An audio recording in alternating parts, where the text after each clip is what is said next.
ধরো আর কথা বলো না। একদম পিটন দেবো। ধরো কথা বলো। ধরো দুই হাত দিয়ে ধরো যেন না পড়ে, লড়াইবে না। আঙ্কেল ধরে রাখো, কথা বলো এবার বলো। আবার লড়াই, তাহলে কি করে কাজ হবে? কথা বলো। হাই গাইস, আসসালামু আলাইকুম। আজকে আরেকটি নতুন ভিডিও নিয়ে আপনাদের সামনে হাজির হলাম। দেখেন আজকে আমরা পদ্মা নদীতে মাছ ধরতে এসেছি।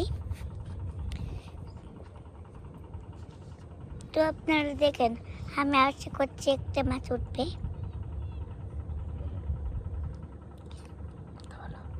কি করে বলবো? যারা আমার এই এখন আসলেন তারা আমাদের চ্যানেলটা হলো, যারা এখন আপনারা আসলেন এখানে, তারা আমাদের চ্যানেলটাকে সাবস্ক্রাইব করবেন, তারপরে পাশে থাকা বেল বাটনটাতে টিপ দিবেন, তারপরে শেয়ার করবেন, ফলো করবেন, তারপরে কমেন্ট করবেন একটা, তারপর লাইক দিবেন।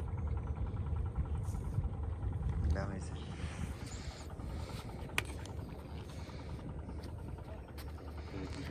আসলে মাছ মারাটা অনেক ধৈর্যের একটি বিষয়, মানে ধৈর্যের কাজ। তারপরেও যারা শিকারী আছে তারা খুব মনোযোগ সহকারে এই কাজটি করে থাকেন, কারণ এটা খুব আনন্দদায়ক একটা পেশা।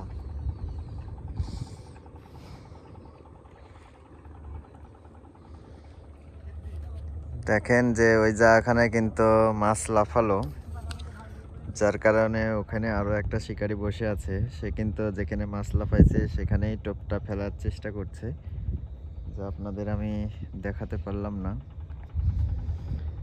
তবে সবচাইতে ভালো লাগবে যখন আপনাদেরকে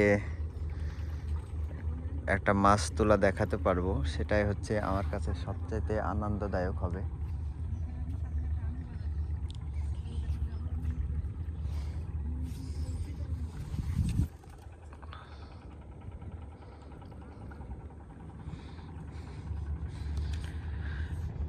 আর এই পদ্মা নদীটা আজকে সত্যি খুব সুন্দর লাগছে, আর এত মনোমুগ্ধকর লাগছে যে মনে হচ্ছে যে আমরা সাগরের পাশে বসে আছি, উপভোগ করছি।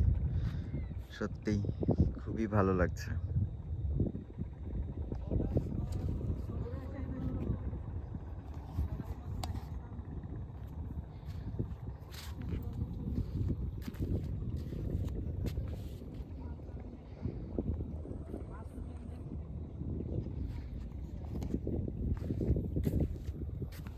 চাচা, হাইস্ট কত বড় মাছ ধরেছেন এখানে?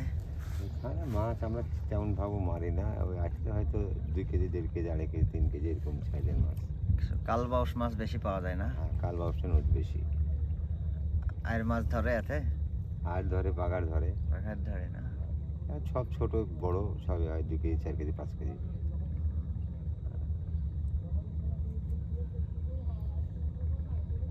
নদীর মাছটা হলো ভাগ্য, ভাগ্যক্রমে যদি হয় তাহলে ভালো।